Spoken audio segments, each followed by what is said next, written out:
Salve, salve pessoal, meu nome é Christian, sejam muito bem-vindos ao NAB Talks, seu podcast de carreira e liderança. No episódio de hoje vamos falar sobre carreira e desenvolvimento de negócios. E o convidado é o Monroe Olsen, consultor internacional em tributação, energias renováveis e desenvolvimento de negócios. Esse programa é um oferecimento da NAB Capital Humano, consultoria especializada em recrutamento de executivos e desenvolvimento de lideranças. Seja bem-vindo, Monroe. Obrigado, Kim. O que é, para mim, um grande prazer também pelo fato de sermos amigos há muito tempo. Exato. E estou muito ansioso para a gente desenvolver esse papo. Pô, vai ser muito legal, tenho certeza. Apesar de a gente ser amigo há muito tempo, eu tenho certeza que vou conhecer histórias e experiências tuas que eu ainda não conheço. Ok. Monroe, fala um pouquinho para nós, então, da tua carreira, do início até os dias atuais.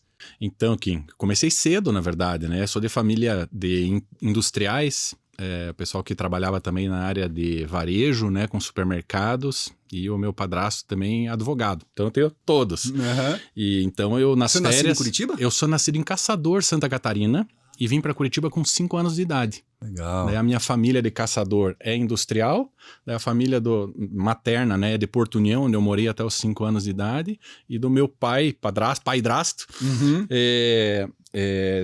de advogado. Então isso acabou moldando, né? Eu fui em todos. Uhum, Só agora que eu decidi ir para desenvolvimento de negócio.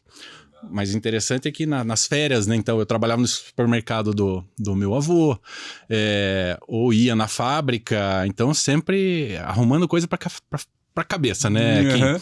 E aí teve um episódio bacana, que daí vai pro tributário até, que eu estava no supermercado do meu avô, na sobreloja, onde se vendiam presentes, e eu mesmo, devia ter o quê? 8 anos, mais ou menos, emiti uma nota fiscal, Kim. E ali, alguns dias depois, daí o contador... Importante saber fazer isso, hein?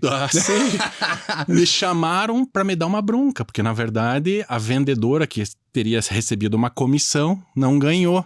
E eu assinei, obviamente, uma nota fiscal sem ter poder para isso, né? Coloquei o meu nome ali com 8 anos de idade. Então ali acho que começou o desafio tributário. Deixa eu contar para vocês, pessoal, um pouquinho do Monroe aqui antes de devolver a palavra para ele. O Monroe, pessoal, é mestre LLM em tributação internacional pela VU Viena, especialista em direito tributário e processo tributário pela PUC do Paraná, é administrador de empresas pela Federal do Paraná e advogado pela PUC do Paraná. Tem experiência profissional em Big Four, trabalhou e iniciou a carreira na Arthur Andersen, foi sócio por 21 anos em 2 grandes bancas de advocacia do Paraná, é professor visitante de pós-graduações e MBAs desde 2002, atualmente é sócio, administrador e fundador da empresa Monroe Olsen Administração, Consultoria e Negócios Empresariais e da rede Consciência Nações Mercado, bem como vice-presidente da Comissão de Direito Tributário da OAB Paraná e coordenador do Conselho de Negócios e Relações Internacionais da Associação Comercial do Paraná. Ufa, cara. Agora sim, cara. Continua lá. Mas olha, quando a gente pega, né, desde criança, você é habituado ao meio empresarial, não podia ser diferente. Então eu enveredei para esse lado, fiz 2 faculdades ao mesmo tempo. Eu queria ter feito administração em São Paulo, Kim. E no final, eu estudei no Bom Jesus, estava muito preparado para passar em qualquer vestibular. Uhum. Fui fazer na GV e corrigi errado a minha prova, a primeira fase, né? Certo. Eu achei que eu não tinha passado. Não fui fazer a segunda fase. Nossa, cara. E para compensar isso, né, de não fazer a melhor faculdade na época, né, de administração do país, acabei fazendo 2 ao mesmo tempo. Administração na Federal, que era o que eu queria, e direito noturno, daí na PUC. E aí, na parte da tarde, eu auxiliava. Minha mãe também foi dona de loja de moto, a Grale aqui, Olha a Cavalo aí, de Aço Motos. Uhum. Então, eu era office boy da loja. Então, sempre trabalhei em 3 turnos desde muito cedo, né? E aí, tive a oportunidade, quando eu estava perto de concluir o 3º ano das 2 faculdades, um processo seletivo de uma empresa de auditoria, e eu nem sabia o que era uma empresa de auditoria. Uhum. Só que, por acaso, na semana anterior, eu tinha encontrado um amigo meu, Leandro Lecheta, e ele estudou comigo no Bom Jesus, estava usando terno, né? Daí eu falei, mas um auditor usando terno, aquilo só me chamou a atenção, mas eu não fui pesquisar o que era. Uhum. E no final, acabou que eu entrei com uma turma de mais 8 pessoas, que a gente brinca, né? Que nós somos os pica-paus, né? Quando não tá batendo cabeça, tá voando, né? Início de carreira é assim. E a gente tem, até hoje, né? Essa facilidade de andar, né? No meio contábil, empresarial, da advocacia também, que é o que me move hoje, né, a evoluir. Aí, olhando nessa parte, né, das faculdades, daí eu acabei entrando num escritório de advocacia, né, para trabalhar. Na verdade, a minha ideia era depois... Antes da Arthur Andersen? Não, desculpe. Eu acabei não concluindo da Arthur Andersen. Foram quase 5 anos na Arthur Andersen. Só que aí eu queria ter uma experiência de empreendedorismo, vai? Uhum. E o meu pai, Drasto, né, o meu pai, Acácio, ele tinha um escritório e ele não tinha área tributária. Então eu me senti confortável em tentar abrir. Não deu um mês que eu estava lá, eu recebi um convite para ser sócio numa dessas grandes bancas aí, onde eu fiquei 19 anos. Tá. Né? E aí, entrando nessa banca, daí eu olhei assim, o tributário. Tá bom, vou fazer a especialização, né, que era a melhor do Paraná na época, a PUC. Tá. E na sequência aí eu tomei uma decisão que acho que esse até hoje é algo que muita gente não me critica. Talvez critique, talvez admirem, né? Porque eu coloquei a prêmio a minha carreira nesse escritório da advocacia, porque eu fui fazer o LLM, né, o mestrado em Viena, por um ano abandonando, simplesmente, né, sem garantia de retorno. Entendi. E o que eu escolhi fazer lá? Tributação internacional. Que para mim o futuro do Brasil é o comércio internacional. São negócios internacionais, não tem como a gente ficar fechado numa bolha. A globalização e tudo que a gente vê hoje, né, crescendo com tecnologia, mostra que se você não tiver aberto com conhecimento para fazer, né, implementação de empresas no Brasil e no exterior, a gente vai perder uma baita numa oportunidade. Até então você estava focado no tributário nacional, então. Exatamente. Então esse hoje é o meu diferencial, o fato de ter conhecimento contábil de uma empresa de auditoria, da advocacia convencional, daí a advocacia tributária nacional e agora a advocacia tributária internacional, e hoje, esse ano ainda eu vou viajar para Viena para me especializar de novo também agora em preços de transferência, porque a legislação mudou. E essa legislação também, o fato do Brasil ter adotado, né, o que é o padrão da OCDE, desde que eu estava no LLM eu já via como é que as coisas funcionavam, mas duvidava que pudesse ser aplicável no Brasil. E o troço vai ser realidade a partir do ano que vem. Olha só, cara. E como é que é esse cenário de gestão tributária nacional versus internacional? Porque eu tenho visibilidade só do nacional e a impressão que eu tenho como leigo é que toda semana ou de 15 em 15 dias tem mudanças, né? Esse é um problema no Brasil. Pois né? é. A insegurança jurídica aqui é total. Vamos pegar alemães, né? Outros europeus em geral que planejam 5, 10 anos de forecast. E aí você tem aí essas mudanças na própria Constituição, imagine, nas leis, então nem se fala, né? Com interpretações absurdas, normalmente da Receita Federal ou das estaduais também, para arrecadarem mais em detrimento da segurança que um projeto de negócio que prevê uma TIR, um payback, né, específicos ali, que é o que faz o empresário investir em algo ou deixar seu dinheiro aplicado no banco, né? Isso afugenta o capital estrangeiro, Kim. Pois é. Cara, e daí você volta de Viena, você voltou pro escritório antigo ou já foi? Voltei pro escritório antigo. Lógico, foi uma negociação, mas foi bem legal, assim. E eles são sensacionais, até hoje a gente é parceiro, né? E o que a gente identifica é sempre essa oportunidade de você ter um International Desk. E o que é um International Desk? Você, quando vem uma empresa, vamos pegar o caso da LG que está vindo para o Brasil, né, da Coreia do Sul, aqui para o Paraná, você, para fazer esse soft landing, né, de você permitir que tenha um administrador local, de que os contratados, né, possam ter os talentos que você prospecta, né, e adequados, né, a fazer um business rodar, né, com a eficiência que se espera. Isso são poucos escritórios da advocacia têm.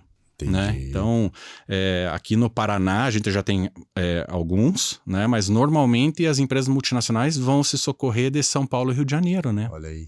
Né? E sendo que a gente tem aqui hoje profissionais assim muito bons e estou na condição de vice-presidente da Comissão de Direito Tributário da OAB, tenho que fazer propaganda dos meus colegas. Claro. Todos eles ali, um melhor do que o outro, Kim, você não faz ideia. Não, a gente não deixa para trás assim, não fica para trás o pessoal de São Paulo e Rio mais. E até então esse escritório não tinha? Não tinha. Na verdade, até a visão dele era de ter um German Desk. havia um advogado alemão que trabalhava conosco, então esse era o diferencial. Entendi. Né? Mas hoje, quando você vê aí chineses, agora sul-coreanos vindo para cá e tudo, você ter um Korean Desk, né? Que o específico não é só para traduzir. Hoje, tradução automática em software você resolve.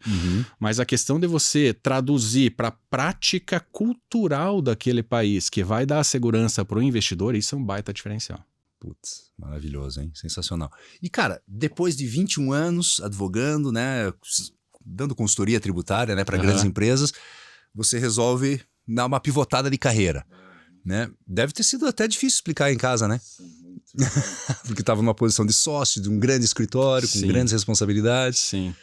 Conta para nós, cara. Cada vez mais, eu até vi alguns trechos, né, da entrevista que você fez com o Eduardo Sguario.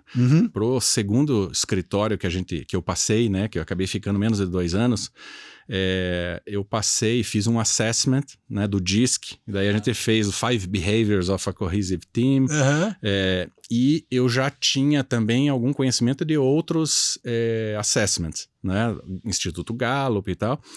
Mas eu me aproximando do capitalismo consciente, né, daí num episódio que eu tive com a Cíntia Suplicy, né, a participação, ela me mostrou que além do DISC, né, existia uma outra ferramenta chamada Forças de Caráter, aplicado pelo VIA. E aí eu fiz todos esses testes, né, vamos pegar o DISC primeiro. Imagine um tributarista com conformidade 28. Difícil, né? Imagine quanto que eu não sofri aqui. Nossa, e foram 20 e poucos anos fazendo isso. Exato. Então, depois que eu vi que o meu I era 97, né? Daí os outros dois, 58 e 54, de dominância e estabilidade, aí eu li que... Aí eu descobri o porquê eu não estava evoluindo na carreira. Eu sofria muito para você ter o número no detalhe, isso não é do meu perfil, não é do meu comportamento. Aí, fazendo forças de caráter, eu também matei a charada, porque o primeiro item da lista é generosidade. Aí depois vem liderança, depois eu tenho, acho que, justiça, criatividade e outros ali que eu me acordei. Não vou ficar mais na advocacia, não vou ficar mais resolvendo aquele específico. Vou empreender ajudando pessoas, né, iluminando caminhos e oportunidades para elas. Só que eu não estou numa pegada mais de só dizer o que fazer. Eu vou e faço junto. Então eu tenho co-criado produtos com os meus parceiros, né, daí da rede Consciência Nações Mercado, para justamente irmos nessas oportunidades, seja de inovação tecnológica ou de globalização, vamos assim chamar, né, internacionalização, para permitir que a rentabilidade dos projetos aumente. Né? Então eu ter no meu DNA o tributário, que no Brasil é difícil, então eu tenho uma vantagem competitiva grande. Puxa, que show. E, cara, esse processo de tomada de decisão para pivotar não é um negócio do dia para noite, né? Não. Esse eu apanhei em casa quase. Mas o fato é que dentro dessa expectativa, dentro dessa situação em que eu me descobri, né, nessa generosidade, influência, eu acabei sempre, desde muito cedo, participando de associações, né? Então, o associativismo, de alguma maneira, está ligado comigo. Eu sempre procurei ajudar as pessoas. E aí, na medida em que eu, desde 2010, fui vice-presidente da Associação Comercial do Paraná, participava, né, não só coordenando o Conselho de Jovens Empresários, depois pela Universidade Livre do Comércio, enfim, galgando, né, degraus, eu sempre tive o privilégio de conhecer grandes empresários. E aí a época, quem me indicou, por exemplo, para gestão do ex-presidente Edson Ramon foi a Maria Cristina Andrade Vieira. E ela era coach também e tudo. Então eu sou muito grato a essas oportunidades que me deram daí mais força para tomar essa decisão de sair, alguém que já ganhava um determinado valor alto, né, como sócio do escritório de advocacia, para descer no zero. Né? Pois talvez isso seja o mais difícil, né? Sim. Você tem uma certa estabilidade, certa não, né? Você tem uma estabilidade, uma remuneração boa, tem filhos, né, para criar, etc. 3 e tal. filhos. E aí fazer essa virada de chave não é fácil. Mas aí, essa virada de chave, eu preciso compartilhar com você algo que é muito real para mim, né? Então, em 2017 nasceu meu terceiro filho. no final do ano. 2018 foi o ano que eu acabei saindo, né, do primeiro escritório que eu trabalhei, justamente nessa decisão de dar saltos mais altos, né? E o meu salto era para criar um International Desk e pontuar, né, em diversas partes do mundo, né, a presença do escritório aqui de Curitiba para atender, né, nesse soft landing ou não, né, essas oportunidades. Mas com o nascimento do meu terceiro filho, não sei o que aconteceu, no aspecto espiritual até, meu amigo, sabe? E aí coincide que em 2018 eu fui num congresso IFA, que eu ia todo ano desde 2008, anualmente para todos os países do mundo praticamente. Fui para Seul, na Coreia do Sul. Olha aí. E fiz lá o congresso, foi maravilhoso, sempre estudando, né, o que tem de mais aprimorado e eficiente, né, do ponto de vista de planejamento tributário, né, porque o meu foco sempre foi no lado empresarial, cuidar para tentar economizar tributos, né, ajudando em modelagens e, de alguma maneira, né, a mostrar que existe sim uma necessidade de segurança jurídica que a advocacia consegue entregar ainda que pouquinho. E aí, olhando nesse congresso, né, em Seul, no último dia que eu tinha livre, ao invés de eu fazer o que um turista normalmente faz, vai tirar foto lá na fronteira com a Coreia do Norte, vai, enfim, ver o Gangnam Style e assim por diante, eu acabei indo num templo zen budista aqui. E nesse templo eu fui colega de quarto, era um dia inteiro no templo, né, dormindo também, um escocês. E a coincidência de eu e ele termos conversado daí com monges zen budista, algumas questões que nos despertaram para coincidências assim muito surreais.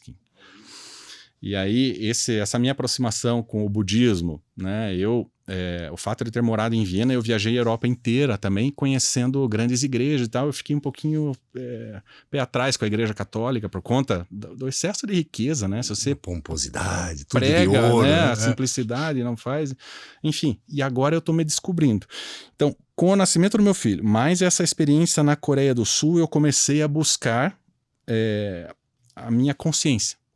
Tá, qual é o meu propósito? O que eu tenho de talento? Aí eu comecei a ligar, né? O DISC, forças de caráter, o que eu já tinha de experiência e tudo. E resolvi, olha, tá, eu vou abrir a minha própria empresa, administração, consultoria, negócios, mas eu não quero ter uma empresa com 100 colaboradores. Não quero mais trabalhar com essa espada em cima da cabeça, ainda mais no Brasil, com todo isso que a gente passa. E eu resolvi também, então, trabalhar em rede. E aí a criação da Rede Consciência, né? Vem do capitalismo consciente. E já aproveita e fala da Rede Consciência. Tá bom? Nós, né? Nações Mercado. Então, eu acredito, né? Primeiro, começa com a gente. Então, o líder consciente precisa se conhecer primeiro, né? Trabalhar com os seus talentos para ele conseguir ser mais produtivo também, né? E com isso, iluminar como inspiracional, né? Até como liderança, vamos lá, eu sempre achei que era uma liderança servidora que eu praticava e hoje eu descobri que tá mais pro inspiracional. Mas você tem que pegar pessoas, vamos pensar nós aqui, 40 a mais, né? Eu tô usando 45 a mais, vai? Eu também. Eu vou fazer 50 esse ano. Mas aí a gente tem situações em que, justamente na minha dificuldade de transição de carreira, de estar lá com o seu salário garantido, grande, né? Ou dividendos, no caso eu era sócio, e aí você vai pular num avião em pleno voo, sem saber e tal. Então a rede vem nesse sentido também de aproximar profissionais com mais de 20 anos de experiência, mas que sabem qual fio cortar, né? Se é o vermelho ou o azul, que não é aquele que vai, sim, somebody love e dar um parecerzinho qualquer. Você tem que resolver o problema. Perfeito. E aí, resolvendo, dando segurança para o empresário, você consegue daí, com vários profissionais que são especialistas nas suas áreas, montar um corpo, né, para esse projeto, para entregar um valor agregado surreal. A gente está com alguns projetos em andamento, que envolve também internacionalização, M&A, parte de renováveis, que eu acabei me especializando. Desde 2012 eu estou na Biogás, que é a Associação Nacional, né, de Biogás e Biometano, e eu identifico que profissionais que estão com essas especialidades, eles têm a necessidade de uma cola, né, entre eles para poder oferecer alguma coisa. E é isso que eu estou fazendo. Olha aí, cara. Esse é o meu desafio hoje aqui. E aí você, como desenvolvedor de negócios, qual que é o teu papel ali dentro? Você que monta esses times multidisciplinares, Sim. dependendo do projeto. Conta aí para nós, cara. Exatamente. O que acontece? Normalmente as empresas vêm a mim procurando, eu tô com essa demanda, tenho essa oportunidade, como é que você consegue me ajudar a desenvolver melhor esse negócio aqui, seja para eu ter um investimento do exterior, seja para eu ampliar, né, a minha linha de produção, enfim, trazer tecnologia. Aí como eu conheço muita gente, né, Kim? Por conta da minha carreira em tudo, na OAB, na ACP, professor de pós aí desde 2002, cara. Então, eu acabo tendo essa facilidade de lembrar, né, de quais pessoas têm os skills para fazerem determinadas funções, né, dentro de um projeto. E esse projeto, eu tento, na medida do possível, trazer só profissionais que já têm as suas empresas. Então, o que eu tenho defendido na rede? Você tem 20% do teu tempo disponível para serviço voluntário, quer trabalhar na rede para projetos específicos? Quero. Eu já estou quase chegando a 150 pessoas. Só que a gente tem aqui no Inner Circle, as pessoas que, além de especialistas, têm a capacidade de gerenciar projetos. Porque eu vou te dar um exemplo agora que está acontecendo. Então, muito embora eu seja o líder da rede, o líder do projeto não posso ser eu, porque depois eu não consigo dar vazão para as outras coisas. Então, existe um líder de um projeto de renováveis agora, que é o Fábio Inocêncio, né? E que os skills dele são absurdos, né? Tanto técnico de biogás quanto de gestão empresarial. Então, ele está como project manager desse desafio, e que é um projeto ali para alguns milhões de euros. E o que a gente tem, né? O Brasil hoje precisa de energia. E melhor que seja renovável. Claro. Então, a gente tem, o pessoal brinca, né? O Alessandro Gardman, que é um dos fundadores a Biogás, fala do pré-sal caipira, né? Até cunhou isso aqui.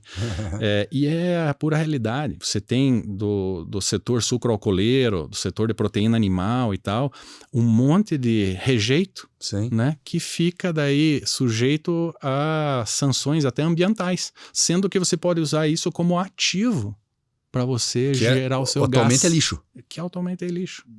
É impressionante.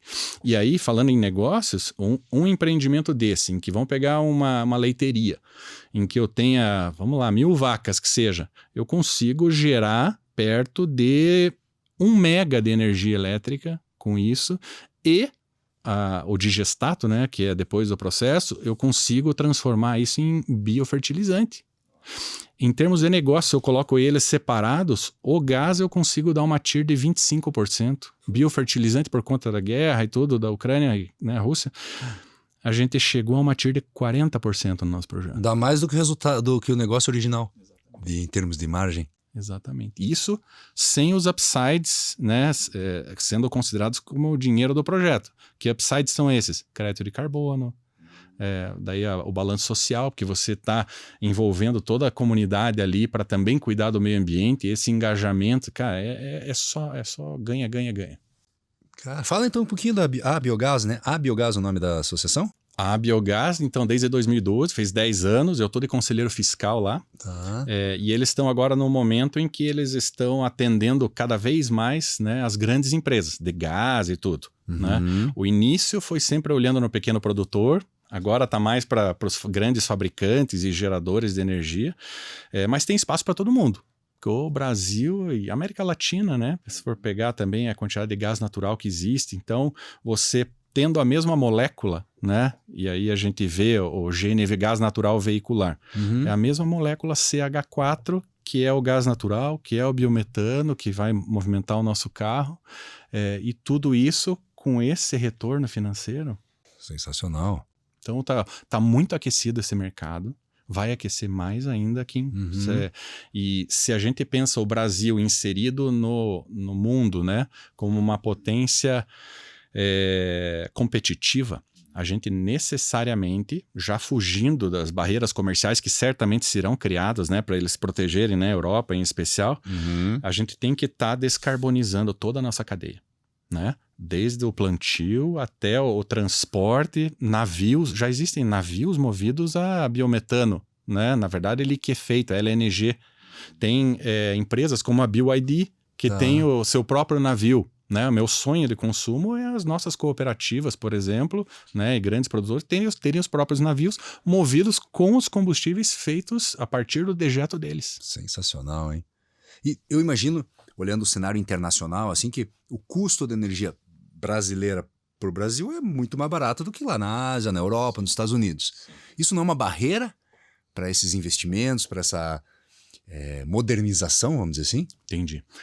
A gente tem também a situação do Paraguai, né? Por conta de Itaipu e tudo, que a energia lá é muito barata. Uhum. Mas aqui, qualquer 0,5% de crescimento que o Brasil for ter, vai faltar energia. E aí, você ter uma energia que a tendência é sempre de crescimento das tarifas, né? Apesar de eu ter investimentos maciços em eólico e fotovoltaico, né, solar, você tem um desafio muito grande que é na distribuição dessa energia. Então, o Brasil não tem essa infraestrutura. Tem dado até problema de fluxo inverso e tal, especialmente em Minas Gerais, lá, dando severos problemas. E até há quem diga que o último apagão que teve foi em função de um desses retornos aí. Porque você acaba gerando mais energia no fotovoltaico, daí não mistura com a OMS lá e tudo. Uhum. O que a gente tem é uma situação na qual o biogás e o biometano, por ser distribuído, né, não está perto de linhões, né, está no interior, pré-sal caipira, você gera e consome o próprio gás. E esse consumir, você pode convertê-lo em energia elétrica ou você pode convertê-lo em combustível. E esse combustível pode ser, então, comprimido ou liquefeito. Então, o que a gente está defendendo hoje nos nossos projetos é o estímulo para justamente todos aqueles que têm essa biomassa, né? Então, vamos lá, rejeito de vaca, de uma leiteria, por exemplo, que eles usem isso para tornar a sua fábrica autossuficiente em energia, a sua leiteria, né? O seu laticínio, e que o transporte desse leite, desse queijo, o que for, também seja feito com esse combustível. Existe uma situação também que quando você exporta aqui, você tem um acúmulo de impostos indiretos, né? E esse acúmulo também mais uma razão para você fazer esse tipo de investimento, porque daí você deixa de se acumular de ICMS que acaba virando custo para você. Uhum. Tá? E aí entra a reforma tributária também, que quando minha área sempre foi a tributária. Essa reforma que fizeram, que deveria ser para simplificar e tudo, está saindo pela culatra o tiro. Infelizmente. Tá? Até quando eu vi, eu sou crítico dessa reforma tributária já há alguns anos. Era para substituir 9 tributos por 2, no final acabaram substituindo 5 por 4. E esses 4 têm um jargão, né, na tributação internacional, que é imposto bom é imposto velho. Que as pessoas já sabem como pagar, já sabem para onde vai e tal. Consegue prever o futuro. Já tem jurisprudência, né, em que os tribunais que julgam isso aqui o padrão e tal. Agora, você cria impostos novos, com nomenclaturas novas, com mecanismos novos. Até que o Brasil fique seguro o suficiente para atrair capital estrangeiro, a gente vai penar. Pois é, e a gente já tem uma dificuldade grande, né, de segurança jurídica, de cumprir contratos, principalmente nesses investimentos internacionais, que me parece que a gente está criando mais complicadores ainda. Mais complicadores. E aí, vamos lá, vamos pegar também crise cambial. Agora o dólar que foi, né? Uhum. O que eu tenho também me dedicado, em função até da minha formação lá em Viena, na criação de empresas no exterior. Então, offshores, trusts, fundações, fazer aquele planejamento patrimonial. Então, você conhece o Robert de Ruyter, né, que é o cônsul da Holanda. Eu tenho atuado como business developer dele. Ele está há 20 anos no mercado, tem toda a credibilidade e clientela. Claro. E eu preciso, então, para os empresários, né, que de alguma maneira querem internacionalizar ou proteger suas posições, hoje muito expostas aqui no real, né, desvalorizando, de você ter a possibilidade de, a partir dessas offshores, você investir em outros países. Né? E essa legislação também mudou recentemente. Então, antigamente, o Brasil era um dos únicos países que não tributava as offshores, cara. Então, as pessoas físicas aqui, elas deixavam o dinheiro lá em dólar e nunca tributavam, né? Ou melhor, tributava quando trazia dinheiro para cá, se queriam. Se queriam, exato. Só que agora, anualmente, você tem a obrigatoriedade de tributar. Entendi. Então agora esse trabalho, que antigamente era proteção patrimonial, lembra do termo blindagem patrimonial? Lembro. Cara, era triste isso aqui, mas o pessoal ficava vendendo soluções, né? Dizendo, não, isso aqui você vai ficar, não precisa declarar e tal. Cara, hoje a realidade mundial é que os bancos trocam informações, né, quase que online, e não tem como você ir para um lado de sonegação mais, né? Então você sabendo que tem essa tributação, se você não tiver bem estruturado, com uma contabilidade no Brasil e no exterior, com o cumprimento das obrigações acessórias no Brasil e no exterior, com o comprometimento, né, das equipes a informarem para fins de Banco Central e até para declaração de imposto de renda da pessoa física, né, depois não ter uma surpresa, é essencial. É essencial. Ou seja, mas consegue-se, né, minimizar, Sim, vamos dizer assim, sim. mas não existe mais esse negócio de zerar. Não, zerar hoje não tem mais. O que, obviamente, em alguma situação específica empresarial que você consegue, numa determinada cadeia, zerar, isso é possível. Mas você distribuindo dividendo, já não tem mais essa possibilidade. Na reforma trabalhista, até aproveitando o gancho aí, nessa reforma trabalhista falava-se muito em taxar a distribuição de dividendos também, né? Sim. Isso sim. foi ou não foi para frente? Desculpa ser Isso leigo aí. vai e volta. No Brasil, a opção sempre foi por tributar as pessoas jurídicas num nível super alto. Está 34% de tributação. E isso é tributação por competência, às vezes regime de caixa, e que isso traz dinheiro, arrecadação para o Brasil. Então ele não precisa fazer uma política de incentivo que o dinheiro seja reinvestido na empresa, porque já está sendo pago. Isso aí é o tributo velho, vai? E no mundo inteiro pratica-se a tributação de dividendo, porém diminuindo a tributação da pessoa jurídica. Claro. Né? E aqui no Brasil, do jeito que esse pessoal é sagaz, vão tentar manter e tributar o dividendo. Então, arrecadatórios, né, que estão nessa visão. Cara, a gente se conhece já há um bom tempo, pelo menos uns 15 anos. Você esteve sempre envolvido no associativismo. Você até comentou, né? Fala um pouquinho dessa experiência, o quão foi importante para você, se você indica.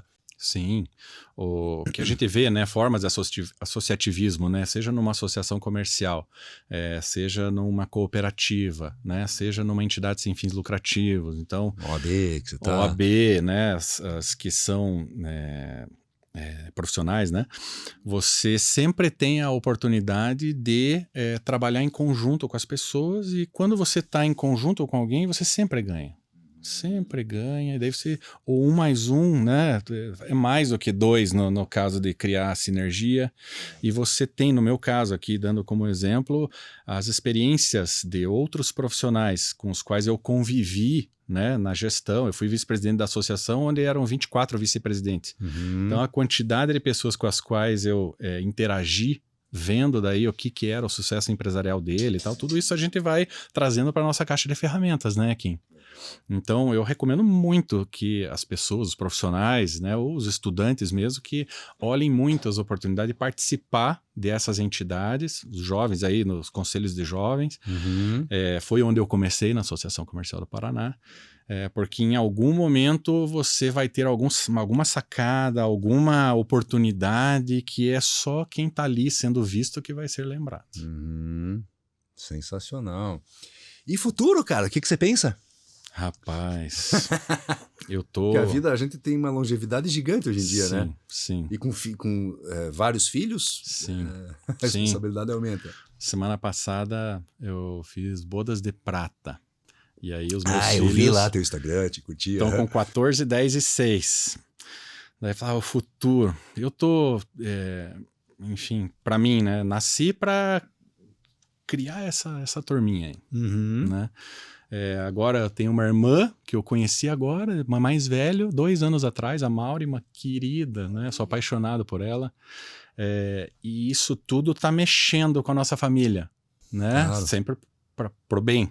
Então, tudo que eu amealhei, né, na minha carreira, e enfim, também algumas coisas de herança e tudo isso eu tô tentando conformar para investir em algo que seja benéfico pro planeta.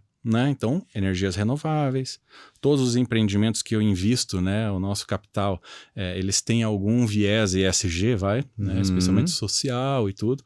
O que eu tenho, a Simone, minha esposa, você conhece, foi bailarina no Teatro Guaíra. Então, eu sempre me dediquei a essas causas, né, para ajudar com que as ONGs pudessem, de alguma maneira, interagir na melhoria da cultura, que é um complemento da nossa educação, né?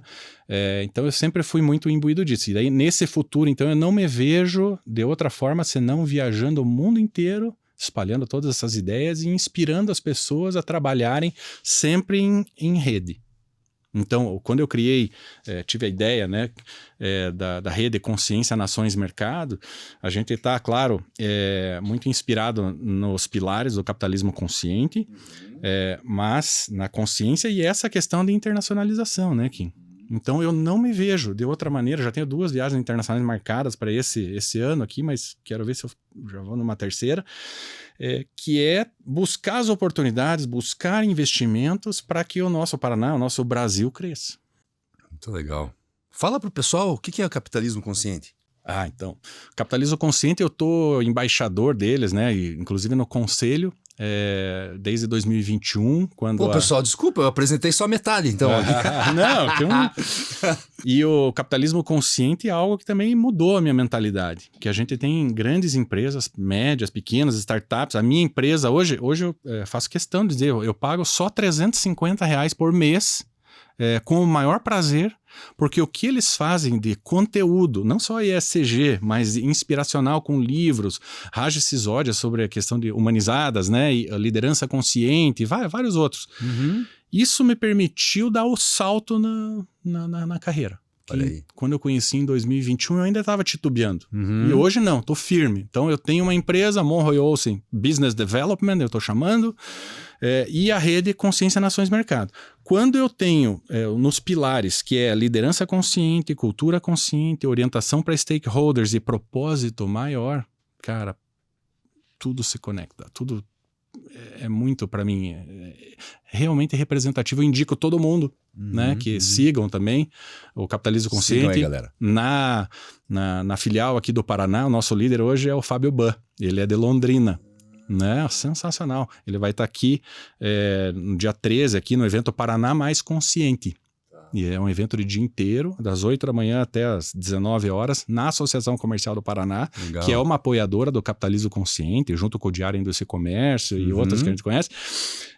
E a gente vai ter, então, palestras pela manhã com o pessoal top, em parte ESG, alguns cases também sendo apresentados, um almoço com C-Levels, e na parte da tarde também mais alguns painéis, né? Então a própria Elo Garret, que esteve aqui, que é do LEAD, né? Estará no evento conosco. O coordenador do CASEM, lá da Associação Comercial do Paraná, o Edilson, estará lá. Ele também é uma sumidade. Hoje está no governo do Paraná, na Casa Civil. É imperdível esse evento, né? E a gente... dá para participar? Como é que faz? Dá para participar nas redes, no Instagram, tem todos os links. Que é? Dia 13, terça-feira da semana que vem. Aí no dia 14, aí a gente tem o Café das Nações. No dia 15, daí eu tenho um outro evento também de tributação internacional e proteção patrimonial lá na ACP também. Então eu estou me envolvendo em tudo que de alguma maneira faz sentido para mim, Kim. Sensacional, né? E escutando você contando toda a tua história, o que você está fazendo agora... tudo faz sentido, né? Com o teu perfil, com aquela descoberta que você fez, o fato de ser professor universitário e de pós-graduação há tanto tempo, porque nada mais é do que potencializar o crescimento dos outros, dividir conhecimento. Fala um pouco disso também, cara. Então, hoje eu não dou aula sozinho mais. Olha aí, ó. Sempre eu levo um profissional. Na última aula, foi acho que mês passado, mês retrasado, eu levei a Luciane Aracema comigo. Ela, imagine, passou por Danone, ela trabalhou na Arthur Andersen, Danone, Tigre, é uma sumidade. Eu e ela demos aulas em conjunto para a turma. Depois, vendo, né, o resultado, né, dos elogios dos alunos ali, eu vi que é esse o caminho. Você não pode só, numa verborragia, de 3 horas e meia, de 2 noites, que no caso foi esse meu módulo de planejamento tributário, passar toda uma teoria e não resolver um case que também tenha vínculo com a realidade. Porque uma coisa é resolver case ali para você gabaritar o teste, né? Exato, passar na disciplina. Outra coisa é você tá, no meu caso, né? Compartilhando tablado com um profissional de mercado que fala o que efetivamente fez com que ela adotasse um determinado planejamento tributário, o que fez ela refugar porque normalmente a gente fala só do que é de sucesso, né? Mas tem algumas coisas que dão muito erradas, né? E aí você consegue já mostrar para os alunos e incentivá-los a fazer alguma coisa. Isso está me lembrando também que um episódio, eu ainda estava no primeiro escritório da advocacia, né, que eu trabalhei por 19 anos, e eu sempre, né, ligado ao associativismo e ajudando as entidades, teve uma entidade que tinha o projeto Empresário Sombra, né, era a Junior Achievement. E aí imaginei um advogado que começava às 8h30 da manhã e ia até às 19 horas, e daí colocaram um rapaz do ensino médio para me acompanhar do início até o final. Sensacional isso, hein? Foi muito bom. Muito bom. E aí participamos de uma reunião pesada com investidores indianos, aí outra ali discutindo projetos que eram multidisciplinares do tributário, societário, né, e trabalhista. Uhum. E não para minha surpresa, ele acabou de organizar o evento que vai ser no dia 15 agora. Olha só. Daí ele falou, Morra, você lembra de mim? O Fernando. Fernando, cara, muita gente, né? Muita aula, muito aluno e tudo. Me ajude, né? Não, foi no projeto Sombra do Imposto, estive com vocês lá no escritório e tal. Morra, eu vou ter que confessar uma coisa. Foi aquele dia que eu decidi que eu queria ser advogado e atuar nessa área tributária internacional. Não tem reconhecimento melhor que esse, né, cara? Não tem, né, E eu vou ter o prazer de estar com ele. E, obviamente, ele num nível também top. Sim. Trabalhando com investimento em São Paulo, trazendo grandes escritórios e fundos de investimento também para mostrar como é que é o planejamento, né, para quem quer fazer um planejamento sucessório adequado, para quem quer internacionalizar. Isso me deixa contente. Demais, demais. E, cara, política? Nossa senhora. Você não sabe, pensa né? em contribuir aí de uma forma ou de outra? Você tem tanto conhecimento, tanta experiência, tanto network? Sim. Então, 4 anos atrás, eu acabei ajudando, né, na minha transição. Eu tive o meu momento candidato. Fui candidato a vereador aqui em Curitiba pelo Novo, fiz 2.000 votos. 2.000 amigos, basicamente, né? Mas tem bastante amigo. E aí acabei saindo do Novo, porque com os erros de comunicação ali, né, especialmente do Amoedo, e estar assinando carta com outras pessoas e tudo, eu gastava mais tempo justificando os erros do Amoedo para os meus eleitores do que trabalhando para ganhar dinheiro e sustentar meus 3 filhos. Aí saí do Novo. Né? Mas eu continuo apoiando a Indiara, certamente vou apoiar a Amália, outros candidatos ali, o Dorgival da FIEP, querido, tá? De tudo também, tá indo numa missão, e o Dorgival também vai ser eleito junto com a Indiara e a Amália. Tô bem animado, só que todo mundo me pergunta, Morra, você não vai sair candidato? Daí eu falo assim, enquanto esse ambiente partidário estiver polarizado dessa forma, não vou. Porque as pessoas não querem saber se a tua plataforma, o que você pensa e faz é decente. Ou você é esse ou você é esse. Exatamente. E eu sou contra os dois. Desde antes da Lava Jato, eu sou anti-corrupção, sabe? Uhum. E a corrupção não é só desvio, né, Kim? A corrupção entra na falta de eficiência. Né? E olhando nesse meu lado, que eu acho que as pessoas têm que colocar os seus talentos em tudo que fazem, a gente tem que identificar, quando é que vai surgir pessoas como a gente, né, de fora do ambiente da política e tal, para se doarem por 4 ou 8 anos em prol do coletivo. Né? Eu dei tentei, né? Eu fui suplente da Indiara. Eu fui o quarto, enfim, estava em quarto. O terceiro assumiu, na verdade, o Marcial, quando a Indiara teve filha. Uhum. E eu olhei assim, nossa, vou ter que assumir isso aqui. E eu acabei de me desfiliar do partido, que coisa maluca. Mas no final acabou não precisando. Entendi. Mas eu sempre tenho esse espírito aí, pela coletividade, e incentivo todo mundo que olhem, né, os candidatos, não vou defender um partido aqui, mas olhem os que são bons. No caso da Indiara, eu me identifico muito porque ela também é ex-Big Four da Price. Então, ela não está à venda, ela tem conhecimento técnico absurdo, tem uma carreira sensacional, começou, né, no McDonald's, é uma batalhadora, é mãe, está fazendo um trabalho sensacional em Curitiba. Então a gente tem que olhar pessoas com esse perfil técnico que nos representem e logo a Indiara vai dar no Congresso Nacional, 2026, não tenho dúvida. Bacana. Mas, cara, tenho certeza que mais uns anos aí você vai dedicar um pouquinho do teu tempo para isso. Você tem todo o perfil, vontade, competência e tudo mais. Acho que é só esse cenário aí se consolidar ou mudar que novas oportunidades vão surgir, né? Eu não descarto isso. Né? Imagino. Mas aí pensando nos filhos pequenos. Então em 2030 o meu mais novo já vai estar indo quase na faculdade. Aí eu já fico mais tranquilo. Mas na política hoje no Brasil, não só apenas polarizada, mas as pessoas te intimidando e dependendo das posições duras que certamente eu tomaria, né? Pode vir retaliação contra a família, isso me preocupa. Cara, deixa uns conselhos aí para jovens profissionais da área de administração, da área do direito ou novos negócios. O que você pode dizer para essa turma? Conselhos. Primeiro, tudo que você for fazer tem que ser em equipe. Não adianta, o ego tem que deixar lá atrás. Participem de entidades sem fins lucrativos. Indico muito, né? O capitalismo consciente, associações de classe, associações profissionais. Deem a sua participação, o seu tempo, invistam, vale a pena.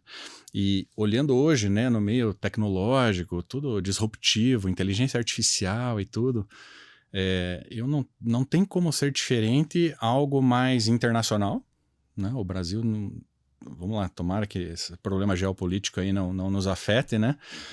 Mas o fato é que a gente tem que estar aberto para tecnologias e naquilo que nós formos especialistas, no meu caso o tributário, você está atento às oportunidades. Quando você tem novos negócios, certamente os governos sempre vão querer tributar da maior maneira e você sempre vai tentar arrumar outros modelos. Mas aí vem a questão da responsabilidade. A responsabilidade ninguém é contra pagar imposto, mas você quer pagar sabendo para onde o dinheiro vai. E aí, na rede Consciência Nações Mercado, a gente esse ano ainda deve lançar o nosso produto, eu estou chamando de Blue Raid. Que é justamente o que eu praticava nas pós-graduações, em que é o professor de tablado, né, o profissional experimentado, mais o estudante e mais o pessoal mais velho, né, intergeracional, vamos pensar aqui, trabalhando em conjunto para, num ambiente competitivo, ganharem mais skills. Então, participem desse tipo de situação, não necessariamente do Blue Raid, mas participem de hackathons e outras formas, né? Gincanas, né? Que eu brinco, eu sempre fui gincaneiro, para cooperar com as pessoas sempre no objetivo de atingir algo maior. Muito bom, cara. Sensacional. E, cara, deixa sugestões de livros, podcast, o que você está consumindo aí que vale a pena? Eu voltei a ler Laurentino Gomes. Eu estou querendo entender um pouquinho mais da história do Brasil. Né? Peguei o 1808 primeiro, depois eu vou pegar a sequência, né, do Império ali. Mas eu sou fã de livros de história relacionados à Guerra do Contestado. Então, eu nasci em Caçador, Santa Catarina, e aí identificando também o passado da minha família, o Geert Olsen, né, que veio primeiro pro Brasil em 1851. Depois, um dos filhos dele esteve no centro ali do conflito, sempre... Que é teu tataravô. E aí isso me move a querer conhecer mais essas coisas. Muito bom. Cara, infelizmente a gente chegou ao fim, passa muito rápido, né? Uma conversa super agradável, podia ter conversado muito mais. Depois a gente vai fazer isso num bar ou no restaurante. Sim, combinado. Muito obrigado, amor. Foi show de bola. Eu sabia que ia ser e realmente foi. Obrigado, agradeço, meu cara. Obrigado e parabéns pelo teu trabalho, não só aqui, na NAB, tudo que eu tenho identificado do seu progresso como cônsul honorário agora da Coreia do Sul. Saiba que dentro da associação, no CONINTER, né, que eu estou hoje coordenando, mais do que bem-vindo, a gente tem que estimular pessoas como você a se tornarem também cônsules, né, de outras nações, porque é isso que vai trazer uma efetiva vantagem vai pro Brasil, que já é cosmopolita, já é rico culturalmente, e a gente tem que trazer os sul-coreanos, a gente tem que trazer todos para cá participarem. Obrigado, e com certeza a gente vai fazer muita coisa junto ainda, cara. Legal. Show de bola. Obrigado, Kim. Muito obrigado. Pessoal, assim chegamos ao final desse episódio do NAB Talks. Se você gostou do conteúdo, curta, compartilhe e assine o canal. Se quiser falar sobre recrutamento de executivos e lideranças, entre em contato conosco. Obrigado e até o próximo episódio.